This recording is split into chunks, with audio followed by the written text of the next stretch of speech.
And we are live. Hello and Hello. welcome to Eastern Marshlands. My name is Eugene, and tonight we have the first episode of Bolshevik Bistro. And I'm joined tonight by Glutux. I'm terribly sorry for my pronunciation. Hello everyone, and don't worry about the pronunciation. Even in France, people can't pronounce my first name correctly. I have a sort of similar thing with my surname, but I won't mention my surname on this stream or anywhere else. Neither do I. Yeah. Okay, let us start off. Tonight we will be talking about leftist economics, and we will discuss different economic models that exist in the sort of like in the The world. spectrum of leftist economics in the world. Yeah. And first, I would love to talk about sort of like to understand where we lie on the political spectrum, what sort of tendency we like. Like, what tendency of leftism do you align yourself with? Well, I don't like to really align myself. I'm a bit of anti-sectarian, Hmm. but various things I found on the net would align me to libertarian communist. Oh, okay. I Basically, sort of, yeah, to please. explain, it's I don't like a full state control, or at least not a permanent full state control, but I'm not Mhm. sure about anarchism, so I'm in between. We are sort of similar in this regard because we share this idea of there should be some form of central control over the stuff, because if there isn't, I'm not really sure how it all, work itself out. And at the same time, um, I really see small decentralized countries as weak to economic and like military invasions and economic pressure. So, and this has been an issue in any socialist state, and so I'm for an existing central power in the country. But at the same time, I see how it all turned out in the Soviet Union, how a very efficient central central government turned into a sort of, unbreakable um, government. And that's why I mostly align myself as a Trotskyist. I I agree with, yeah. I was going to say I have more nuanced view about decentralized society. I still Mhm, think they need a little setup period to say it, and that mhm. temporary emergency central council can overcome most of the issues. Yeah, I kind of get it, because many anarchists argue for a really interesting idea, like in general, of temporary, how it's called. Wait, I forgot this word in English. So basically, like situational hierarchy. Yeah, situational hierarchy is an amazing idea that you don't need hierarchies unless you need them, basically, and they're Yeah, temporary and completely controlled. Like I completely feel it. I completely understand it, and I can relate to it completely. That's why I mostly am for um, Marxist-Leninist state visualized by Trotsky. I don't mm, agree with many points he was talking about in terms of. Um, I mostly disagree with the stuff that the Trotskyist parties did, and all the splits they had, and like it basically now a meme, nothing more yeah. than a meme. So, but I still see this, Soviet Union as a degenerated worker state. And so, because in many ways, the way the Trotsky envisioned Soviet Union in the future, that was exactly what happened. Many leftists don't agree with me on that, so trying to apologize for Stalin and claim that it was all like Khrushchev's fault that Soviet Union fell into this revisionism. But I still see Stalin as a kind of revisionist, because Uh, he created an infrastructure that, while during his time, the it was still socialist. It was still people's I still consider it quite socialist, but the stuff he created in terms of different power structures, different public um, institutions, it all lands to this sort of, how to say it correctly, it laid the grounds for revisionism. Yeah. For me, I'll say that Stalin forget to plan about his death Yeah, because exactly. the Soviet Union I see it as taking a detour towards socialism, and the detour became the main road. Yeah, exactly. That, like, in many ways, one like before moving to a sort of economical analysis of what was happening during the times of industrialization and collectivization, which is one of the like main ideas of this stream. I'd like to mention that this sort of efficiency that was used by Stalin and in which Soviet government capitalized on, it all resulted in actual different kind of people. It wasn't really workers who were running the country because it was a real thing, like third generation of Politburo, like children running it, like third generation people. Mm, Basically, if you had a guy who, like, if your father works in the government or like has a high ranking position in the party, you will be most likely to also be, have this lead position. And it's not really developing of another class as a whole, but it is a more it was a those kids and those people were a more privileged caste, so to say, in Soviet Union.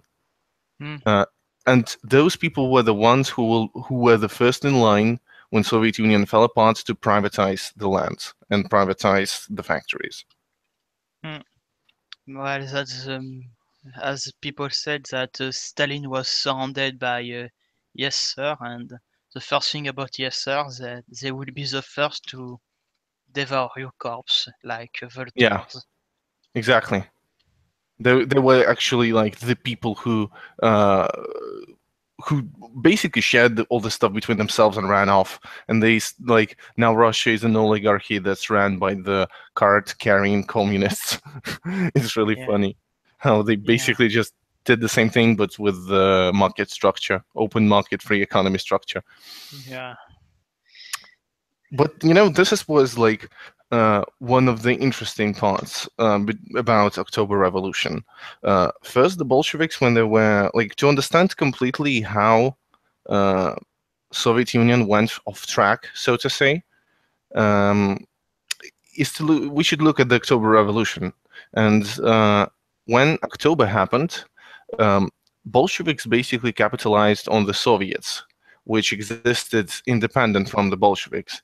They basically were arguing that provisional government has no rule, and we should give all the power to the Soviets, while at the same time they were completely neglecting Soviets as a whole. So they were like, yes, power to the Soviets, but we won't follow what the Soviets are trying to tell us. Like they had many issues during, like before the revolution, like in summer they had many protests. They had a lot of, they tried to block the troops from going to the front because the war was so unpopular, people didn't want it. And Soviets were kind of, nah, we should let those people go. But at the same time, they were the first institutions that were used by Bolsheviks to actually maintain democracy in Russia, to expand democracy. Mm, uh, but they were completely neglected when the times of when several countries invaded mm. Soviet Union, when the Civil War erupted, and now they were fighting royalists and Nazis, Yeah, I mean fascists to be precise. you can't switch to a different economic system in the middle of a war. Yes, exactly. And they, you can't switch to decentralized, really free economic and political structure. Because when there are people on, when there are enemy troops on the way to the city, it's not the time for the city to gather together and decide how to run the economy, because they have to take guns and fight. Yeah, And it was pretty effective. Like they managed to win the civil war. They managed to defeat every single White Army commander and maintain power. And then this started the process of industrialization and agriculture. And this process, this thing, when it happened, it always led to terrible stuff in terms, like in any country. Look at the stuff which happened in Ukraine with the hunger. Look at the stuff which happened with the Great Leap Forward in China.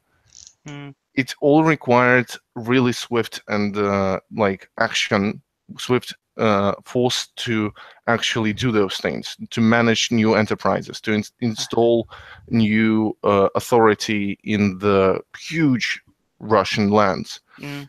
About And yeah, the Great Leap Forward, there was a big part in there where they didn't really know what they were doing. It's the sense that they were the first to switch to a fully industrialized country in a span of 10 years. So yeah, it is if really crazy. if you're doing a feat that big for the first time, you're bound to make a few mistakes. Yes, and it's not really about like making mistakes. It's about actual casualties which will happen, which will, sort of. Let me reiterate. Uh, the country was doing a leap 100 years into the present. This is Yes. like a correct way to put it. And in many ways, um, this when the stuff starts to go down really hard. And the problem with industrialization and collectivization, weirdly enough, is that it was really efficient and very successful. Like, this is a problem because when you have an authoritarian system which can actually produce a lot of value to the people and to the people who control it, it will be popular and it will maintain. This is like one of the reasons why why Marxism-Leninism became sort of, styled after the Soviet government, because Mm, it works. It really works. mm, But it will lead to a lot of problems, as I said, like before, in the long run. mm. Well, among the few the good things, I'm not a really specialist on Mao, but he Hmm. said that at one point, and as quickly as possible, the original Politburo should have been replaced with a new generation that didn't have anything to do with the old one. Hmm. Yeah, because all of them were afraid of revisionism. All of them were afraid of counter-revolution. It is an issue that was raised by a lot of people, and a discussion that has been ongoing in many ways, uh, still in the leftist, in the leftist, spaces. Because I remember even Zizek was, like, many people laugh at him, but I really enjoy some of the stuff he's talking about in terms of the nature of ideology and the nature of Marxist Leninist Mm, power structures. He said that we should study Stalinism because it's really weird. Why we still have no clue why it happens. He said. I remember. I remember there was some. I think it was Trotskyist. Some Trotskyist newspaper or some article in which it said that the difference between the revolution part, the revolution time and counter-revolution time, which always follows the revolution time, is that during the revolution you need big people. You need people who um, sort of, basically it's the time of giants. It's the time of great speakers. It's the time of great writers. It's the time of swift action where you need, grand, commandantes, and you need great symbols, and great slogans, which will be carried on by the masses. But when actually happens, the next day you have, you don't actually need those people anymore because you have the country, you have the structures, they now exist. You have new, kind of structures. mm, And this is exactly when mediocrity strikes. mm. When sort of, okay, opportunistic people and lying people start appearing in the top sphere, and this is the biggest danger to any revolution. And this has been an issue for every single revolution that's ever happened. And This we is see, this is where Khrushchev appears. This is where every yes, in many ways, this is where Stalin appeared, because he was basically unknown before the revolution well, I and mean during the revolution. he was known as Stalin by the party. That Yeah, was his they knew that he was there, and I remember a good example why this, we should strip away the myths about Stalin. Um, he, I still think he accomplished a lot, and I still yeah. think he contributed to Marxism-Leninism a lot with his works. But in many ways, I believe that he willingly, or I think rather unwillingly, created a system which led to Khrushchev. Khrushchev is a complete product of Stalin in my eyes. Like I Uh, said, Stalin didn't plan for his death. yes, he didn't. And I remember that there was this book. I don't remember the author. It is a book about October Revolution by an American who was there. I think his surname was Reed, and the book is called "10 Days That Shook the World." And it is an interesting, very interesting book about the October Revolution that's written by the outsider. And even Lenin, after reading it, said that it is one of the best accounts of the revolution that will strike through the lies and be a good account of what actually happened. Um, there, Stalin's name was mentioned twice. Once as a part of a list of a party, like the party meeting, and he was there. And the second time, it is actually a very important book. It's really in detail wrote about everything. So like a big deal to be mentioned there is a big deal. And the second time Stalin was mentioned is in one account he was running the Pravda newspaper for some time before Molotov took over the newspaper. And so those are the only two accounts of him actually appearing in the public sphere, in the sphere of revolutionary work. And Stalin was mainly known as Lenin's right-hand man. yeah, but it's not really true. It was always Kamenev and Trotsky who were, among the leaders of the revolution. Stalin was never the leader of a revolution. He was a part of the party. He was part of the vanguard, and he did a lot of work in terms of writing, managing the newspaper. But he never actually was this, a student of Lenin in a direct sense. And so He was a this, student of Lenin. He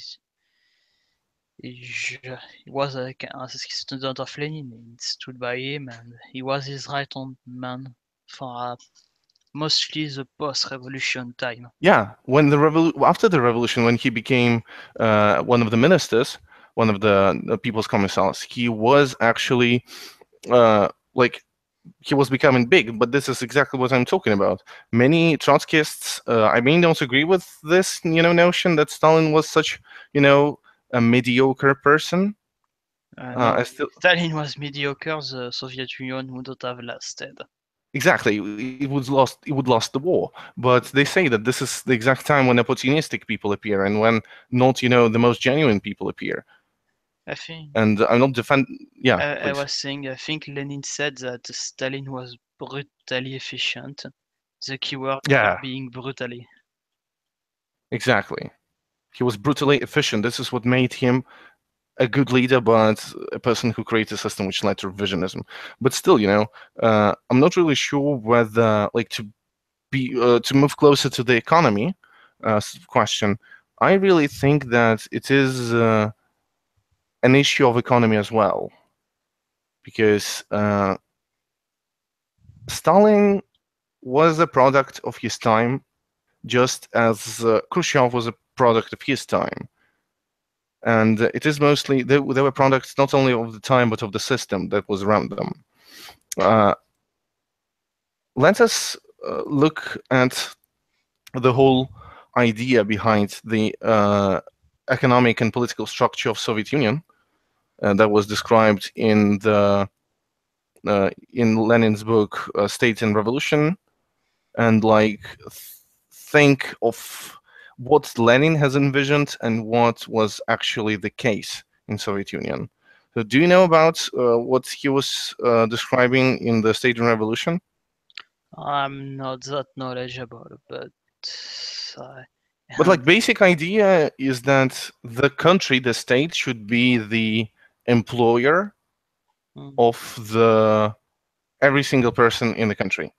So basically, there is one capitalist. It is the socialist government. as like the new economic policy or is, No, no uh, economic policy was enacted as a temporary capitalist policies that were used to let the economy use use basically capitalism as a way to perpetuate socialism forward.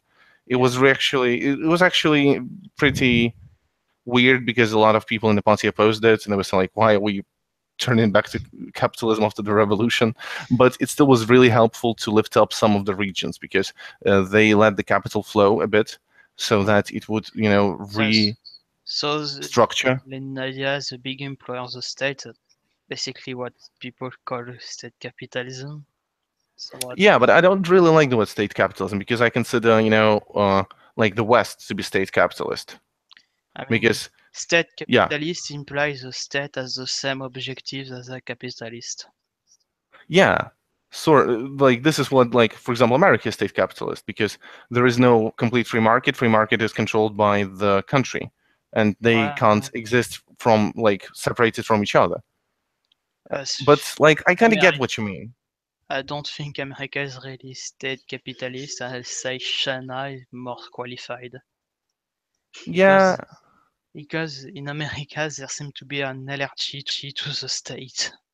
yes, I get it. So like, it's really a question of semantics in many way. But basically, like Lenin wanted to, so that he wanted the state to be the main employer of the workers and peasants.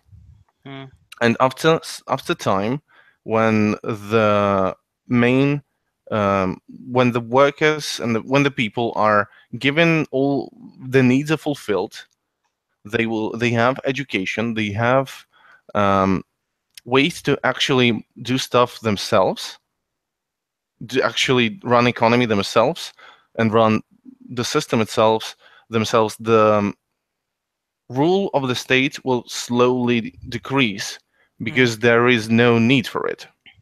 Yeah. This is like the basic idea of what Leninism is about. Hmm. See. But as we see, Soviet Union didn't actually do that. Hmm. Yeah, the state remains the employer. He did most of the other stuff, but he I I think we could qualify the Soviet Union in a permanent state of war economy. Yeah, sort of. Yeah, I can get it. I get it because the West, they tried to democratize the economy when they allowed for small farmer markets and stuff like this. So basically, they tried to do something with it, but still, it is a sort of, war state economy. I mean, in my opinion, if you're starting with a top-down economy, the decentralization should happen top-down. I Hmm. mean, at first you have a central state, and you Yeah. have a central council and many big region. s- If you use the word state or regional council, that Hmm. devolve into city council. But you decentralize, but going from the top. Don't assume the bottom will decentralize when the top is still centralized. I really, in the ideal world, I would agree with you, but if you think about it, a decentralized economy, decentralized planned economy is 100% less, like, not 100%, like, it's for sure less efficient than centralized economy. When you have, for example, Moscow, you know, uh, saying to Kiev to produce stuff, it's the most efficient way to run the economy in the Ukrainian Soviet Republic. But if you have all the Soviet republics, for example, do it themselves, and decentralized it from top down, there is no need for it actually to the central government. There is actually need to maintain the power by the central powers. I mean, If there are no, yeah, what do you I think about it? I've, I think that if you start, when I say decentralize, I don't say next day we decentralize. I mean it's a long process, and Hmm. there is always a top level when things get organized on the big pictures, but Hmm. it has less and less power as time go on, and people tend to do things out of habit, or it always run like this. So if Kiev is good at producing steel, Hmm. it will keep producing steel and give it to the other states that need it. And in exchange, they will receive. I mean, in exchange, the other state will give them what they have they don't need. Oh, so I it's basically like sort of the exchange on the decentralized exchange between sort of the regions. This is Yeah, what but you're proposing. not like as capitalism in exchange, because capitalism in exchange between two parties of Hmm. quote unquote equivalent value. There mostly be a change in terms of needs. If CTA produce most grain, they will give it to cities that have a deficit in grain. Okay, I do get it, but And then I haven't. Yeah. as a central council is supposed to be the authorities that look at what everybody have and try to match up. Uh-huh. I kind of get it. So you're saying that management decentralization will be of help to sort of, lifting up the authority of a centrally planned economy. Because Yes, in many ways, I kind of agree with you, but still, um, I really think that in this kind of system, there would be an issue with overproduction of um, some products, some commodities, and underproduction of others, because there is no way of knowing that for example, every single region is producing chairs and doesn't produce tables.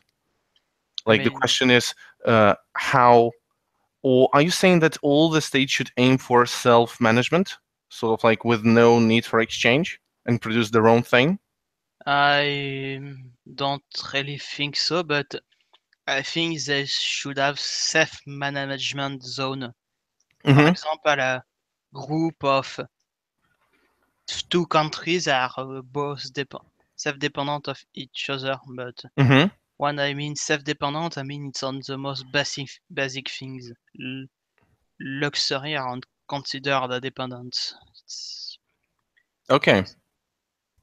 it's just give it's an idea to give the lower echelon more power to Mm-hmm. counteract if the central planning goes uh, to say rogue or revisionist. Yeah, I understand that, because I believe that aim for decentralization is one of the most, like one of the biggest solutions that left has proposed in recent years, because having amazing capabilities in terms of production capabilities, our society still manages to overproduce in such an amazing, like such a great scale. So much capital is basically wasted nowadays because workers produce even more capital nonetheless. The surplus nowadays is just sky high because wages are still stagnating in the first world while productivity goes skyrocketing, in many ways due to automation and computers. And this, decentralization in the planned economy in this decentralized planned economy system. I believe with all the stuff that we have already and all the stuff that is on the verge of appearing in terms of automation and and if we apply rational spending here in terms of like rational spreading of capital by the government, uh, we can have less efficiency, Um, like, but while maintaining, like in terms of numbers, like yeah, I numbers. mean, Yeah. computer planning tech is already here. Mainly capitalist corporation and enterprise use Hmm. management software that basically do planning on a small scale. Yeah, actually, yes. And to your point earlier when you said that, oh, you know that everybody is making too much chairman, well, you Mhm. can have a computer system that tells everybody you do too much share, and so they can organize a meeting to decide who makes share and who makes tables. Actually, yes. And computer planning and computer systems has been, a very like huge debate on the left. In many ways. Oh, by the way, before I go on, the ones who are watching, we are really happy to see you here. Leave questions, proposals, comments, everything in chat, and spread the stream around. Send it to your buddies, send it to your friends, and we will get to the questions at the end. We'll see what comments there are and maybe talk about them right at the end of the stream. And returning to the subject of computers, in many ways, people, leftists, have thought like there were projects to develop actually those kind of systems in, Yes, two pretty sure, main in Chile. projects.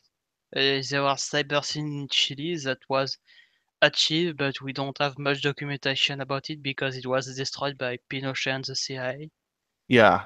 And there was, I think it's August in the Soviet Union, Yes. but what I read what happened to it is the computer at the time weren't powerful enough. To I Yes, because remember, the system appeared in the 60s, basically. Like, just and imagine 60s computers. yes, less powerful. Wow. 10 of them are less powerful than an average smartphone. Yes. So basically, they asked for the Khrushchev or Brezhnev administration for more funding. They refused, Hmm. and the project never went anywhere. Exactly. This is like one of the biggest uh, lost opportunities to a more efficient way of dealing with the planned economy system. But Uh, also, yeah, please. I was saying You want to add on something? lefty pole, there is a little of a disorganized project of trying to find Russian documents of the time, and Hmm. they try to find translation, but they they have a hard time finding people that they don't have a translator. So Translator of Russian or Chilean? Russian Chilean was every because Everything was Russian, destroyed. yeah, Russian stuff they is still in the Soviet archives, but it still Uh-huh. exists when Chilean the FBI actively seek to destroy it. Wow. CIA. I think I will try to, after the fact, can you share with me the link? I will put it in the description about this project of translating. I think I They don't will. have a project. They try to accumulate as much document. Ah, I get it. It's Okay. it's on lefty pole. You Okay. I will look into it then. It's pretty interesting because um, I remember that funding was decreased and the project just, was sitting there with no I actual mean, at power. first they demand more budget, but they didn't get it. So since they Yeah. don't have the budget, they couldn't go forward. And since they Hmm. didn't go forward, they stopped funding because they didn't do Yeah. anything. It's a vicious circle. Yes, exactly. And if we look at modern systems, modern computer systems and cloud computing systems, we see that there are like what businesses do now is just amazing. Like from the easiest thing, like the top thing that comes to mind is when you go to a shop online, computer studies your behavior. It like knows what you usually buy, and it basically can track everything without like while maintaining your anonymity, sort of. It gathers metadata all the time. Yeah, yes, for example, Every time you see a Facebook like or share button, it's Facebook Hmm. spying on you. Exactly. But And as I of remember, yeah, I was please. going to say, as an information, I'm a student in computer science. So Oh, you're studying computer science. That's pretty cool. Because I remember a really interesting story about how big data in modern supermarkets work, and it's pretty amazing. So basically, like, why are we talking about this? It's very important to mention that if we have a system, a computer system that manages to gather a lot of information about the needs to track what and track and analyze what are the needs of the people to accurately do the conclusions, we will be able to have a very efficient production in the country, mm, in a sort of state capitalist country, which will be able to produce to everyone while decreasing working hours tremendously and automizing the most amount of work and being like saving uh, a lot of capital so investment. I somehow imagine communism as a time where you are part of a workforce, and Hmm. when the computer it tells you it's Monday, you only work on Monday, and the computer tells you on Monday will be needed at that time. You Yeah, just do the 4 to 2 hours and then go home and for the rest of the week. exactly. I remember that even at the times of I think of Proudhon, like at that time, it was calculated that it is with all the machinery during the Industrial Revolution, there was a chance that they would decrease the work hours to, I think about how much was it? I think they said that it could be 20 hours, like 30, 20 hours. And now, actually, in capitalism, there are 4 days work weeks Yeah. in Northern Europe. I'm going to say a big thing about this is basically World War One. The entirety Yeah, of the male population was at war, and they exactly. managed to run the same economy with only 50% of the population.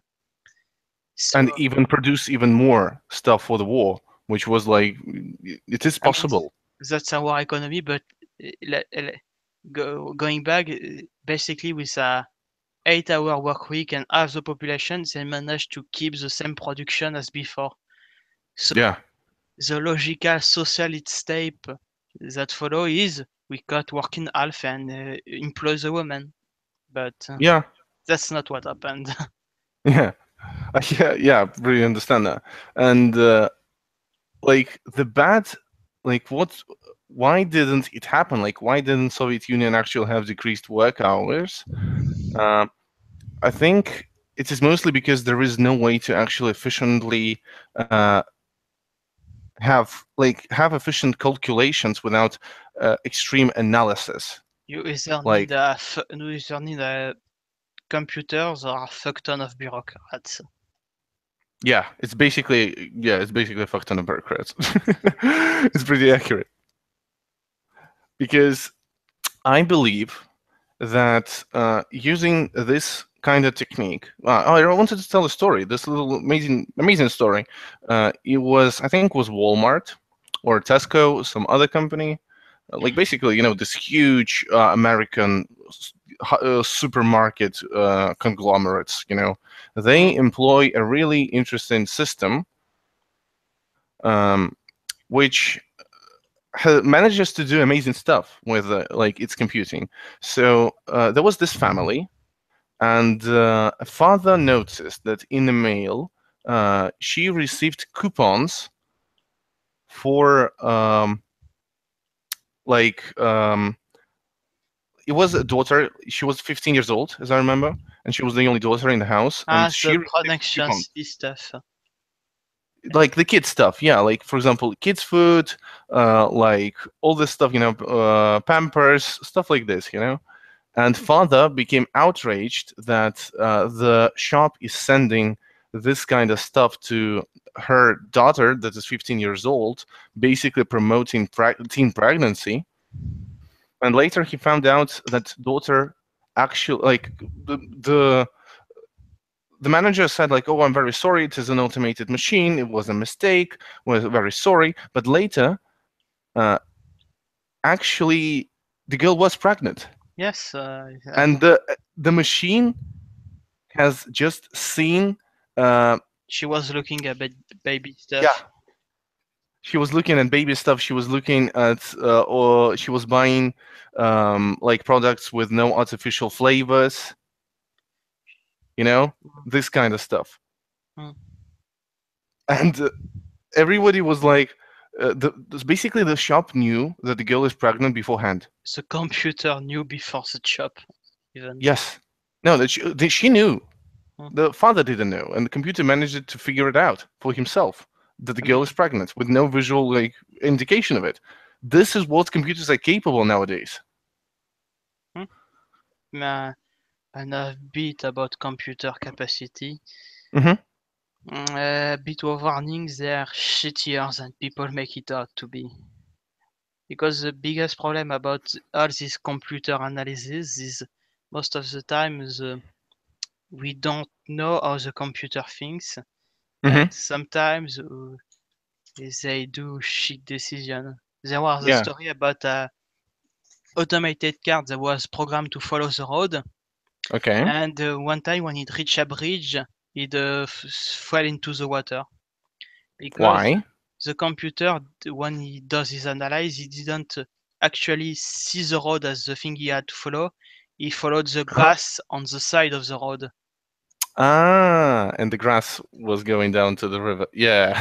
because there is also plenty of thing about a computer trying to recognize image, and if you Yes. give it a bunch of pixel, mismatch pixel, you would sometimes see an Uh apple huh. because you didn't know what the computer found as a pattern, and he can't, and you just have to give it the pattern, even if there is no apple.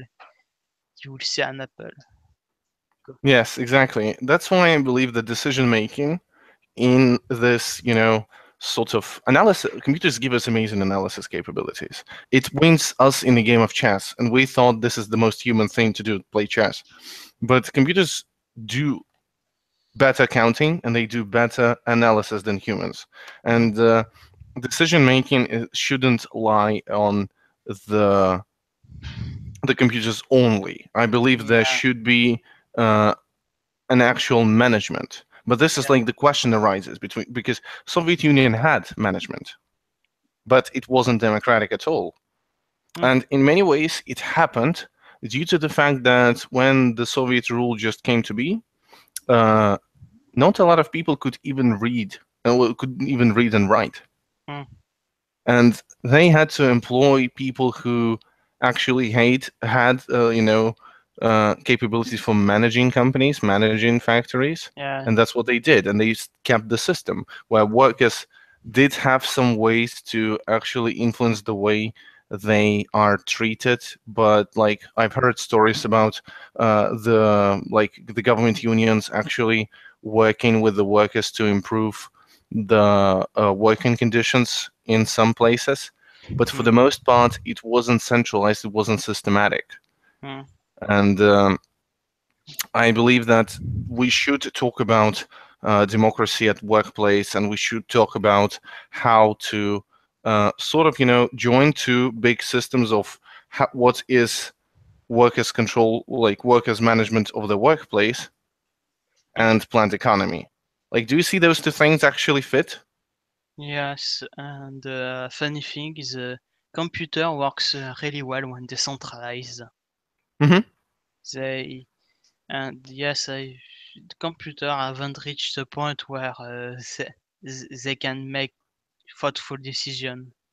They can Hmm. do raw data analysis pretty well, but when it comes time to do what with that data, Hmm. and the most important thing, if you want the best result, you have to know what the computer is supposed to look for. Yeah, I agree. And this, pattern searching is still just raw data in many ways. Yes, it's raw data. It's the When pattern search is done, is basically you give a bunch of picture of sample pictures Uh-huh. to have basis, and then Mm-hmm. you show a bunch of pictures to the robots, and he's supposed to guess, and you tell him if he's wrong or if he's right. Mm-hmm. When And he's it wrong, starts to learn and to see the patterns for himself. when he's right, he give a +1 to his pattern, and when he's Mm-hmm. wrong, he's going to look for another. Mm-hmm. So, but Yeah, basically machine learning. yes, Yeah. it's machine learning, but like I said, the main problem with machine learning, you never know what is the actual pattern the machine saw. Yes. And But let us. if you Yeah. already have the pattern, it's amazing at doing it. Yes. And we've seen like amazing results that big data analysis and cloud computing can actually do. That there are many like in many ways the manufacturing nowadays is run by the computers Mm, themselves. People are there when the computer can't, like when the machine is too expensive to actually do some work. For yes. example, there are systems which basically join I'm sorry, but that basically join all the computers. They join those computers join all the machinery in the factory so that it will communicate with each other all the time. Mm, It can basically do a lot of complex things for which we only would require humans, And this system analyzes the data. The system basically gives you.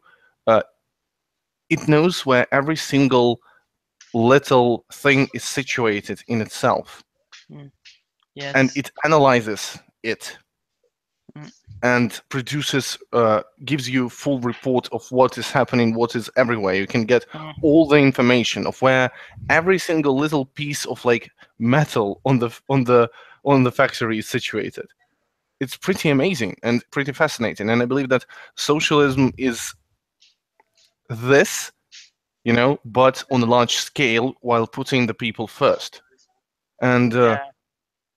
also, I think we should talk about democratic democracy in Mm, general and democracy in the socialist states, because there have been many real revolutions that were libertarian socialist anarchists who were trying to establish a more, direct democracy systems, but they ultimately failed for one reason or another.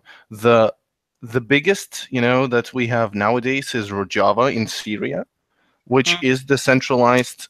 It's not really socialist, it's not really anarchist, but it is a decentralized system which gives people more voice. It's more direct than representative. And what are your opinions about like direct democracies in the 21st century? I think direct democracy is, for me, it's a bit of the way to go, especially because most democracy like the American Federation operated Uh-huh. on the basis that you didn't have instant communication, Yeah. and if Basically, not you every have to send a guy on a horse with your vote. Yeah, with your or in opinion. terms of representation, you Hmm. didn't have hangouts back in the day. You have to send a guy physically to say that all the talking point. Yes, Um, this is the why the representative um, democracy I exists. mean, Yeah. in my opinion, I'm for either direct democracy or fully recallable representative. Because if Hmm. representative democracy, you can't call back your representant when he does shit, it's not Hmm. really representative democracy. It's, as Mélenchon said, it's an elective monarchy. Yes, in many ways, because how if you don't like your guy who represents you, you have to wait until elections, and Yes, the elections are basically run by money, and so it doesn't really matter. that was one of the big thing Mélenchon wanted to do. That every in his new democracy, that every new republic, that every deputy could be called back Uh-huh. with a big enough referendum. Yeah, And but at the same time, did it work? I mean, the people didn't vote for him, so Yeah, the Paris Mélenchon. Commune, Oh, you mean? Oh, I forgot. Is it the communist guy, the Mélenchon? the Social Democratic Socialist, yeah. Oh, yeah, Democratic Socialist. Yeah, I remember this guy in the French elections. I was really inspired by him. I even remember that there was a video game online. I Yes. don't really remember how it was called, but it's basically play as Mélenchon shaking the money from the rich people because he wanted to introduce uh, some, the Wealth roof. tax. Yeah, the income roof or something. Yes. It's amazing. Like they actually made a video game about it. You can Google it. It's amazing. I remember there Yeah, was an I know. episode on YouTube So by This I'm Exists I'm on this. subscribed to the main Mélenchon YouTube channel. Uh huh. He has 300, no, more than that, more than, I think, 500,000 subscribers as of Yeah, that's now. pretty good. That's pretty good. Yeah, he talk about it on his own channel. Mm-hmm. That's pretty interesting. But Yeah, like, my point is that I really don't believe that old representative system, even if we introduce complete recall, will work. Like, if uh, we have parliaments and political parties, I'm not really sure whether it will, make the country really stable. I think there should be another approach to um, the democratic tec- system. technically, I'm thinking this emergency council, so I'm thinking of an hybrid system. Uh So huh. basically, the parliament main job is to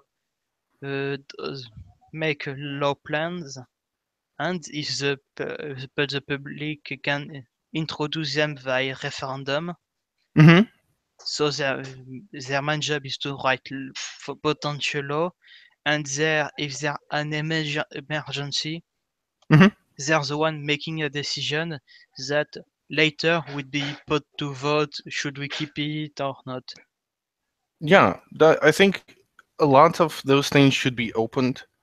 I think that one of the biggest issues that I personally have with governments, with capitalist governments and actual like businesses, is the government secrets and trade secrets. I think this is one of the biggest bullshitting to the workers in the whole deal. The I fact mean, that you have no clue where the money, for example, you work in a company and you have no idea how much does the company earn and where this money goes. the only kind of secret I see is military secret, as in you don't want the enemy to know where your Yeah, troops are. But I agree with that, but why don't we have complete emails of every single politician in our countries? if you have complete email, that's a bit of violation of privacy. But But not private emails, but their work yes, emails. it's come mainly to lack of accountability. You, Yeah, I completely agree with that. And this is really an issue that requires, not just, some reforms that we demand all the work emails to be published. I think it's complete bullshit because people will just use other means to secretly conspire and share, stuff they don't I want mean, people to see. people will always secretly conspire, but Yeah. the f- the main thing is you whatever the show all work email is that even if you see the email, you can't recall the politician. Yes, you can't. Whatever. Yeah. It's like with. It's Yeah. I think it was With all these leaks, it's like I, whatever. Now you, I, you I can't do have anything a about it. I have a quote about the revolution French Revolution about Louis XVI, and when he Hmm. tried to establish a parliament, there was the parliament was divided with the noble assembly, the clergy assembly, and the other Hmm. third assembly. And the Yeah. third assembly requested to have vote by head and have twice the number of representatives. Who said yes to twice the number of representatives, but said no to the vote by head. So that Oh my made god. the other decision basically useless. Yeah. It's like we are going to give you a hand, but not the arm that that the hand is supposed to go with. Yeah, it's like it really comes to the question of why are we doing it and what is happening, because when you have lots of people who have different political interests and different economic differences and reasons to actually vote for something, for this or that, you have corruption, you have money in politics, you have terrible decisions being made. I think that getting rid of capitalists in general and capitalism will have more unity on the whole, because I am one of those crazy communists that actually want free press, and I am the one who will actually consider not banning a fascist newspaper in my socialist state. I'm the kind of will definitely enforce. I like free press, but you don't say kill everybody in your newspaper without trouble. Yes, yes, I completely agree with that. But I'm so pussy, and I'm so want everyone to be democratic. So I will be like, "Are you really sure that we want to destroy this guy who's actually with swastika outside, you know, standing there?" I will be like, "Yeah, I'm really questioning this, striking down the counter revolution stuff." I agree with this. I agree. I even understand why the Kronstadt rebellion was crushed. I understand it. I I'm sympathetic to the counter revolution and I'm Hmm. for it because it's maybe a bit authoritarian thing that sleep in my head, but it's I Yes. it my heart tell me you shouldn't do it brutally, but my mind tell Hmm. me it would be a stupid thing not to do. Yeah. But really, if we think about it, it's because when we are discussing socialism and proposed systems of government and economy, we really idealize stuff. But if we even look at modern systems, like you're still in many countries not allowed to, like in America, if you say kill the president, you're going to jail. Yeah, In Belarus, if you say publicly bad stuff about our president, you are getting fined. Uh, in many countries nowadays, with free, so-called free press, you still have this system, and this is like the crazy thing that you still have it. And I believe that in many ways, we should understand that even if we ban asking to destroy the government, and if we ban counter-revolutionary stuff, you know, and counter-revolutionary meaning establishing capitalism, return of asking like fascism, we should definitely ban Nazbol party, those kind of things. We can do this and still maintain, sort of set a frame for a stable, uh, controlled, quote unquote controlled, meaning stable, and still free exchange of thoughts. It is yeah. still possible. In my mind, I think the stable part happened before the free part. Because if you're Yeah, because you have to go through the revolution and counter-revolution part. But it is important once, not to neglect this, because once it happens, usually we go into this, cult of personality Stalin stuff. I mean, it's a bit of a criticism of authoritarianism, Hmm. but it's almost like every authoritarianism is theory is based on the principle that you will be the one in charge. Yeah, exactly. Uh, like my thoughts on this is that we can still put the mechanisms in, like especially in the internet age. Like I'm not really sure that people um, can. There was like in Soviet Union in constitution that Stalin put through. There is an article about freedom of press and freedom of speech, and people actually considered giving up the printing presses to the workers, but nobody actually did it. But nowadays we have internet, and we have a ways to actually let the people write and let people exchange their thoughts and feelings. But still, uh, counter-revolutionary forces, propaganda and stuff like this, it's a real issue, because if you have uh, quite an okay society, there will be uh, if you have like established socialist society, you still will have people who will outright lie about it and outright conspire to destroy it. And this is like one of the most important issues that is like stands before modern socialists is how do we maintain personal and freedoms of people, democracy, and fight counter-revolution. I So mean, yeah. I mean, for example, if you want to look at real-world example, you can still look at the French Revolution, because Mhm. during the time of the constitutional monarchy, the main part, the biggest or second biggest party was the monarchist party, Yeah, exactly. and it's a bit of you have to demonstrate that you're better than the status quo. Yes, exactly. Because like if we will have it's like a general statement, but if there will be a socialist state in modern world, especially in like the first countries, in the first world countries, uh, the capital flight, the human capital flight, maintaining freedoms, it is all an issue of actually providing a better deal for everyone. Mm, Because if you don't, you will have to build like fucking walls, you will have to ban freedom of speech and stuff like this. This is what happens when you can't provide uh, a thing, you can't provide a system, economic system and political system in which people actually feel as if it is great 100% but better than the West, especially if you have uh, a good example of how it all worked uh, is the Germany's. Like you had East Germany, which is arguably an amazing economic system, which was planned economy like Soviet Union, but they had free education, free just as Soviet Union. They also had a really interesting rule put in place.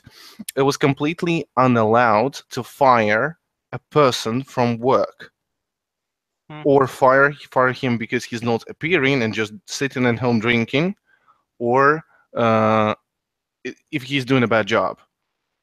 They banned it. And then what happened? Like the biggest fear of right wingers is that if you have all those welfare queens, they will completely dismantle the economy. I mean, technically, if you look at the numbers, the biggest welfare king is Walmart. Exactly.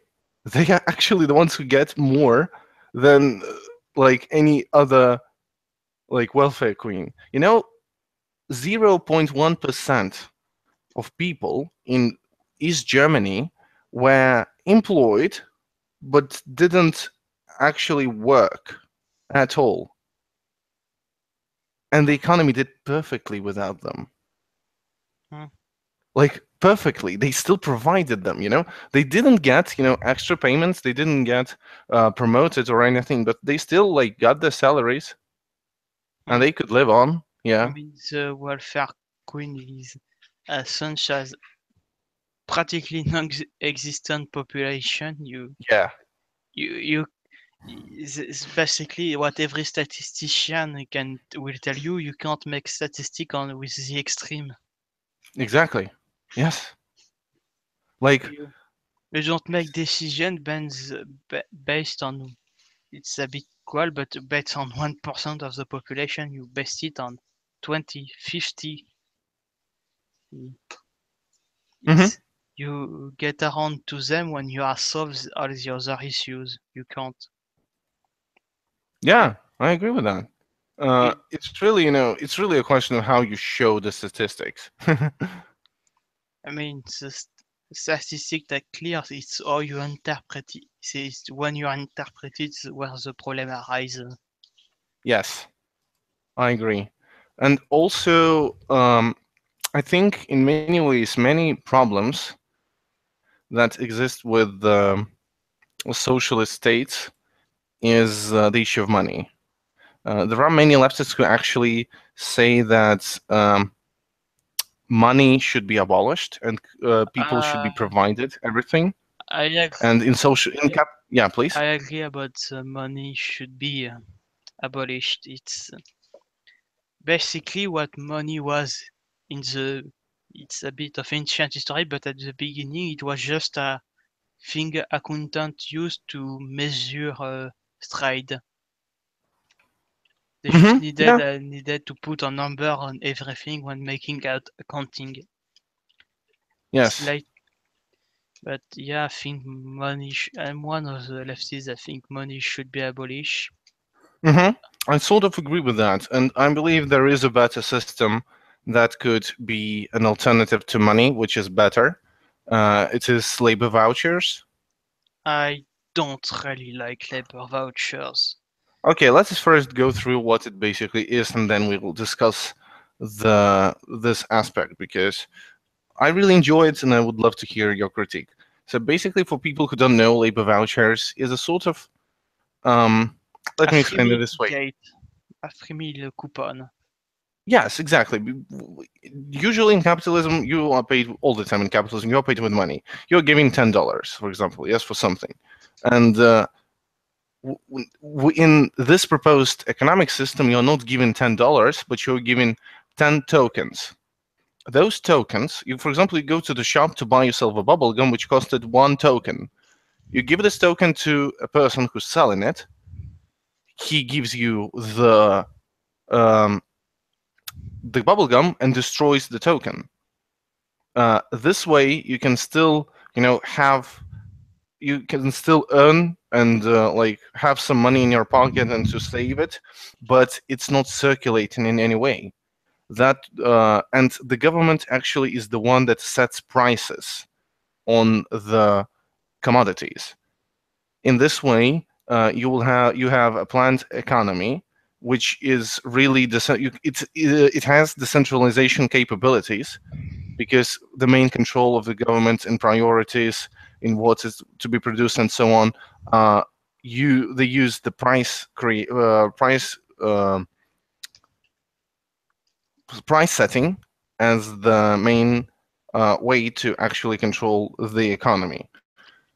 Like, what do you think about it? Because I really think it is a way to actually have an alternative to money that will be better in many ways due to no circulation, stuff like this. What do you think? I think labor voucher are an outdated thing because it's going to sound a bit computer guy, but basically I think we should give food allowance, budget, water allowance, etc. But Mm-hmm. instead of it, labor voucher is that you can still have a black market for, just Mm. have every person registered and what they taken on their allowance and basically present the ID, just enter the computer to do the accounting and give them their stuff.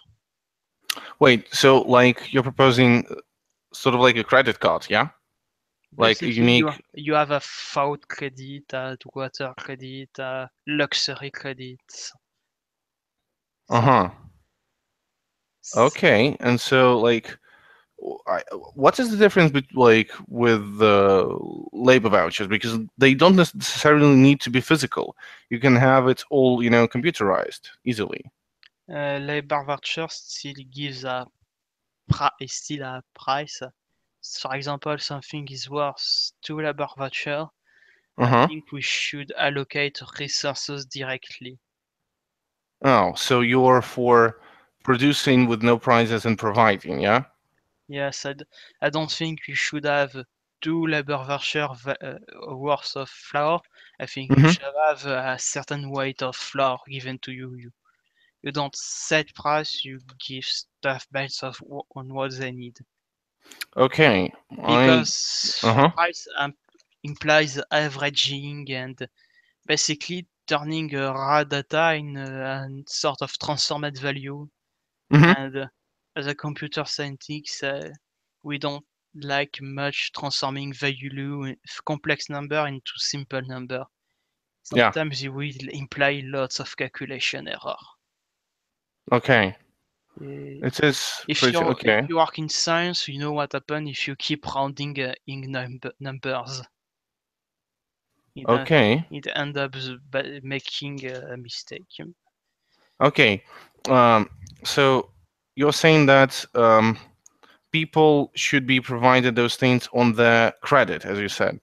Yes, And this credit is sort of a limit that they can get? yeah, it's you can't see it on the limit, but I think it should be since we can overproduce and add reserves, it should be a bit above. So unless you Uh-huh. have a big catastrophe, you won't reach your limit. If there is a big catastrophe, you would be given extra credit. But Oh, it's a bit of if you sum all the credit of the people in a neighborhood, you can have how much you need in the neighborhood. okay.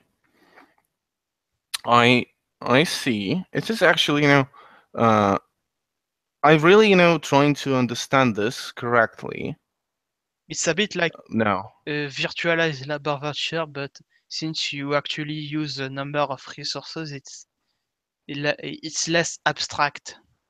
Okay. Mm-hmm. I get it. I kind of understand that. It is actually an interesting system. I find it pretty good, I think. But also, like, what we see from this is that there are other ways than putting actually a price tag on things and to have circulating currency in form of money in when we don't use capitalism, and we are actually physically capable of producing a system which will be providing for the most amount of people the most amount of value. Yes, uh, to come back with the ancient history, basically money Hmm. was invented to make accounting easier, but now we Yeah, can have computer do the accounting. So yeah. Basically, we can and we should 100%.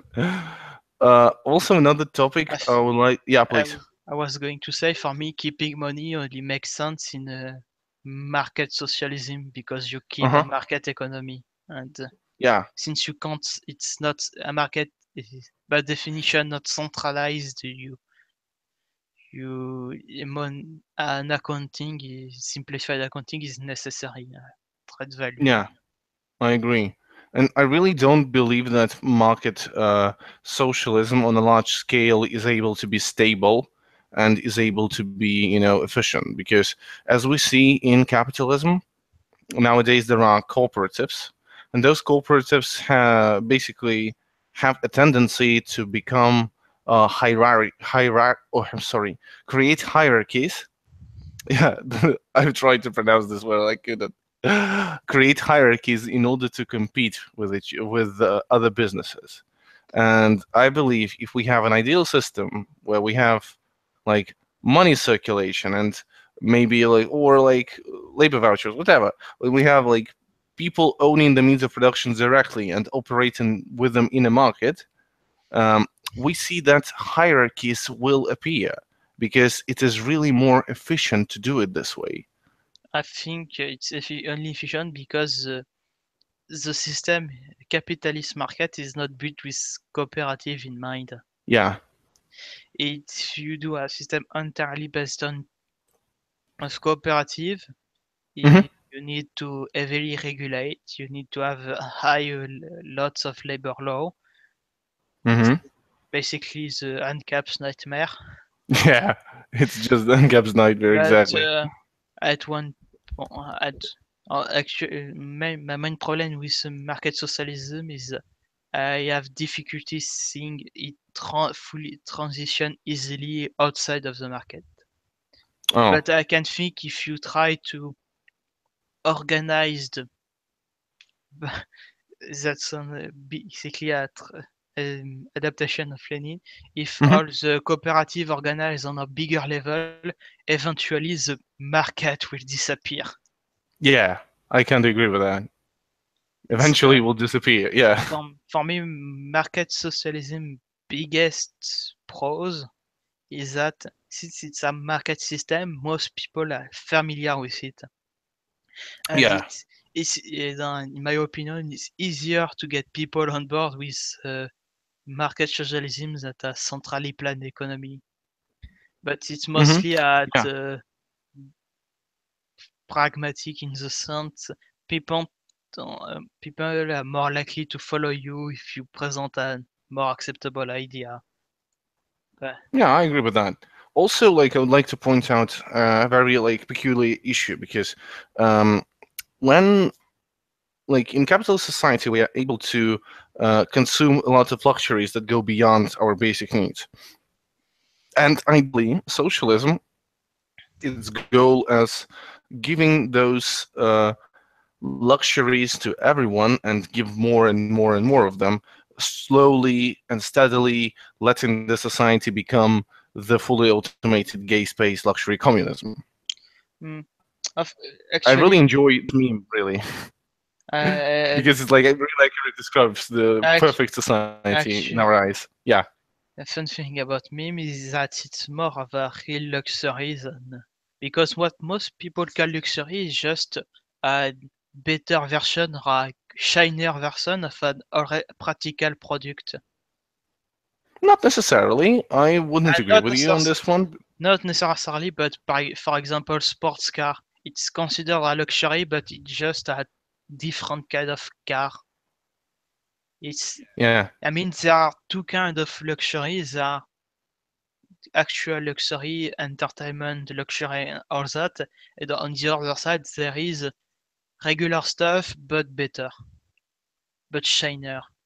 It's, Yeah. and Yeah. I think the second kind has no place in communism and socialism because if you want to have a car, the society should be always the best car in mind. So Mm-hmm. in that sense, I can't agree. I can't agree. Yeah, because it's really no. Why would you have luxury car production like Ferraris? Yeah, why would you make Ferraris if most of the people don't actually drive? yeah. You know, Or why if would you you want make to make more, why would you make a golden car if a golden car doesn't properly work? so I believe that there should be a strive to improve. You know, if you have like a shitty car, you know, and you're like, well, we made this car, it's fully available for the consumers, for the citizens, but it's kind of shit. You should keep improving it because when you have technology and economy rises, you should improve the quality of the products and services provided. Hmm. Yeah, for me. A most luxury can be made as actually outside of the work time because Hmm. pottery, most people do it as a lot of people do it as a hobby. Can I agree with that? And actually, if we keep decreasing working hours, people will have more spare time to actually create uh, all those things themselves. Yes, So there is, an idea that luxury. it is possible. If you give more people free time, more luxury will happen because they produce such luxury. Luxury are what people produce in their free time. Hmm. And I believe that people should be able to actually organize themselves to have access to the means of production to actually do this in their spare time. Mhm. I mean, with for example, computer stuff, it's almost if everyone has their own means of production in a Hmm. small way. Yeah, I agree. And what I else wanted to add to this is that I really like to the luxury question. Let's take, for example, a restaurant. Yeah, Yes. a restaurant is great, but Mhm. restaurant may be not as needed when you have starving people.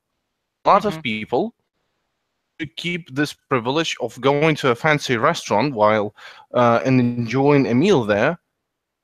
And the question is, well, how do we make it so that many, not only restaurants, I'm saying like many services and many um, scale community level stuff, businesses nowadays are really improving the life quality of life in those small communities. And I'm not really sure whether a big, even decentralized government will be able to accurately meet those demands in those low level communities.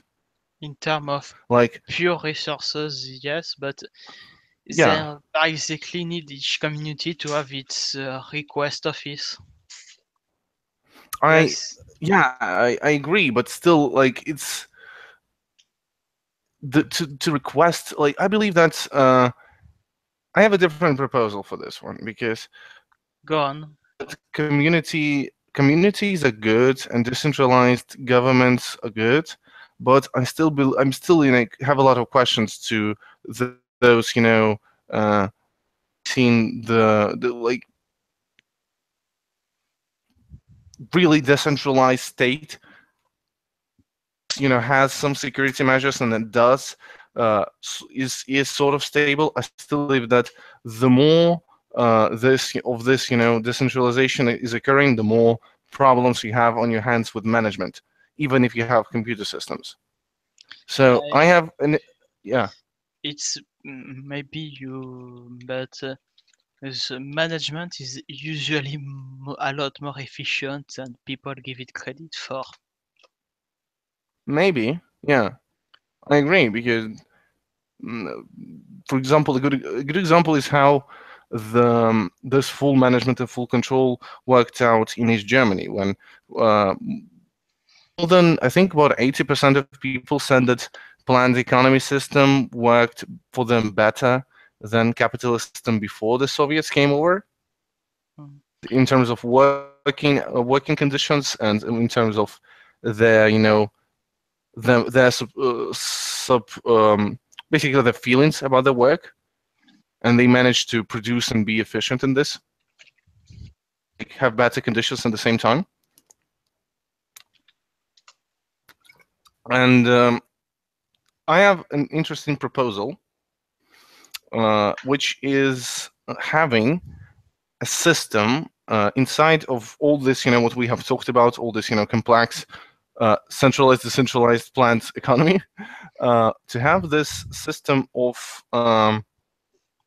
basically low income, not low income, sorry, low interest investment loans that can be given to the co-ops which want to produce some good or service or in the wherever, uh, so That that they, or not only not necessarily loans, but whether they can be given access to the means of production so that they will be able to produce some kind of product to meet the needs or service to meet the needs of the community uh, on the basis of the co-op. that's what I would call the request office, but This is what you meant, because what I thought is basically community gathers to vote.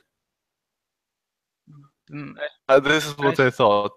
I mean they gather to vote because at one point the loan has to be decided, but you don't have to Uh-huh. gather every central planner to give the restaurant a bit more food. It's because in terms of productivity, such thing are Uh-huh. footnote. You just know the main problem at request office is at which place in the network of planners it goes. Does it goes at the city level or regional level? Mm-hmm. Because but in the end, it's basically you make a demand, they look at the numbers, they say you yes or no. Because if you ask for all the cheese in the world, they're obviously going to say no.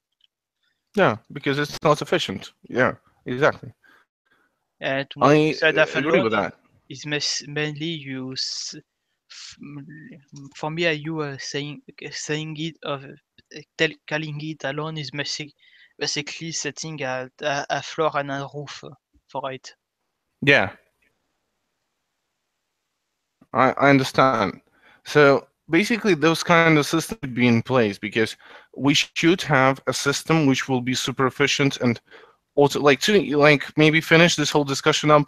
Uh, I'd like to conclude with saying that we agreed that we should have planners which are really strike for automation of the whole process, and we agreed that money is not the best thing to actually operate in this kind of system. Yeah. Decentralized systems, participatory democracies should be so that the demands of the many would be heard and the most efficient way and reacted to in the most efficient way possible. Yes. Yeah, I think it's really it's really saying of what, like, if the capital of the 21st century would be written today, like there is a book that is called Capital of 21st Century, and I think it is actually a neoliberal Keynesian book.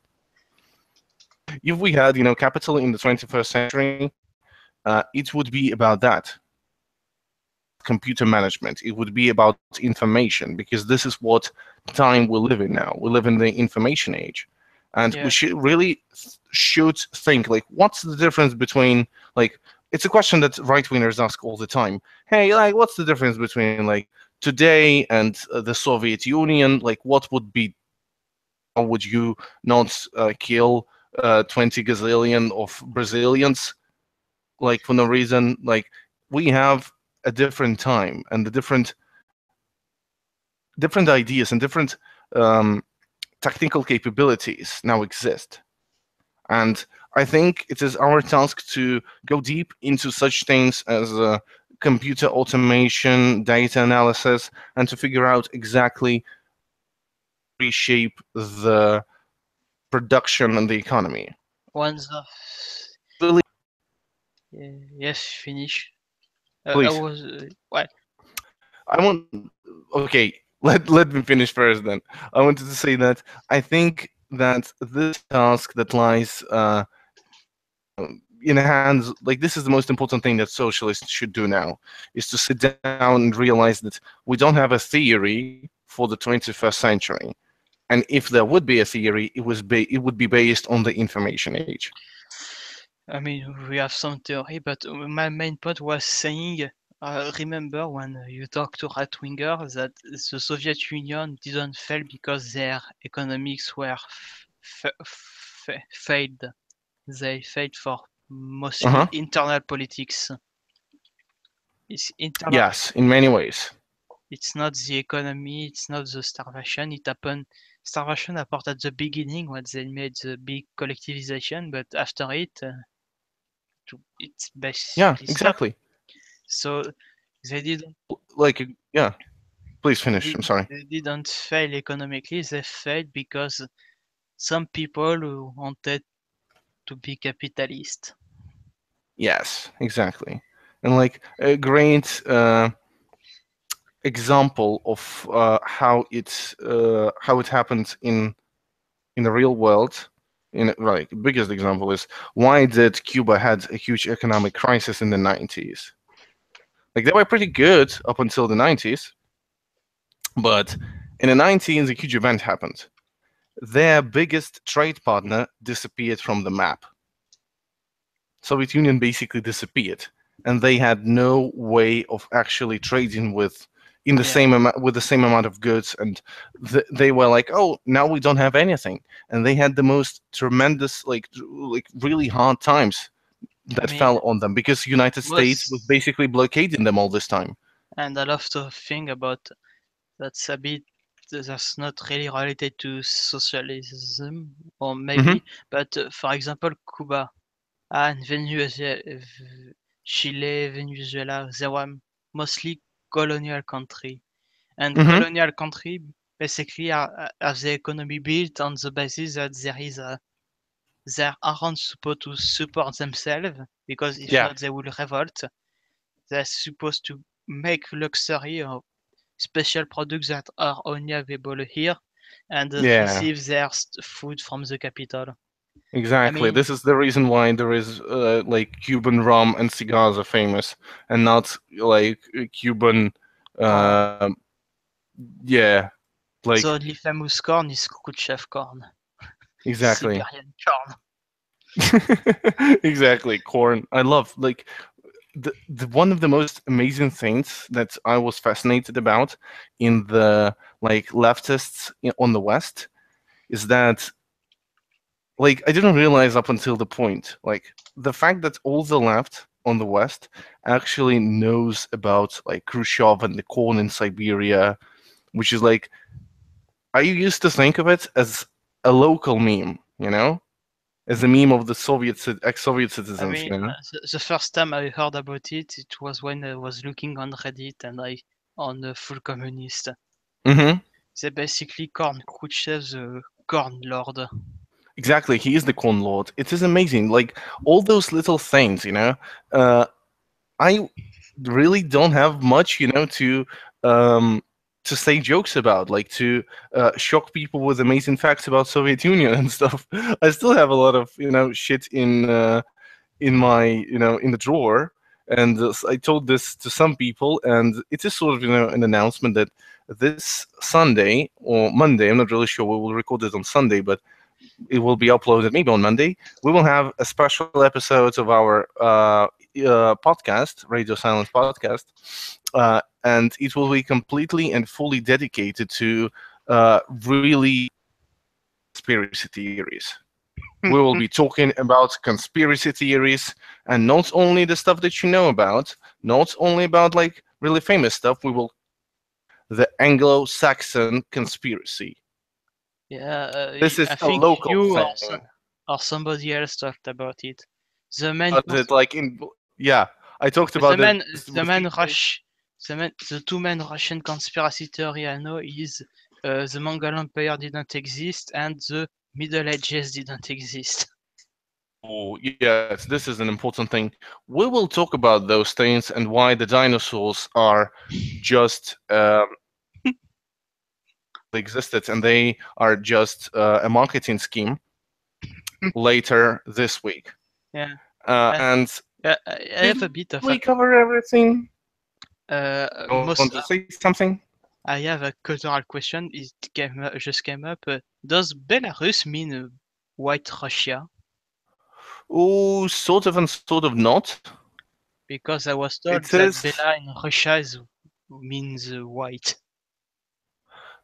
It is sort of a thing because the word Rus, as Kievan Rus, existed in many senses in the before Russia appeared. Yeah, There was the Cherno Rus, which is a region in Belarus, which is like the Black Rus. Rus is a sort of yes, but not literally. yeah. It is a Uh, sort of, how to can you translate it? combat, we mainly talk about central planning. We a bit talk about decentralized planning, but we never talk about market socialism. Yeah, but we sort of talked that I personally didn't really believe that the system can really on a large scale efficiently. It I can really, operate, I'm but you yeah, need please. a basically regulation, a bit somewhat. Yeah, I mean, if you regulate it enough, I mean, in the west we can, and the east we can eat basically, and we could before yeah, colonialism. yeah, So I don't see it fairly completely, but and the main problem comes from who controls the production, not how it's yes. distributed. Be- Completely agree. I don't really socialism on this, large scale as the main, not as just like simple like elements of it can really be healthy to a socialist society. I still As, believe that it's not really as about markets; it's about capital in the hands of the few, not the yeah, many. I mean it's why one I think it's the main reason I view market socialism on a positive light is that it's basically the gateway drug to Yeah, leftism. I agree. And like many leftists see that, like if we want to have a slow transition to a better and more efficient planned economy, we should have basically the co-op based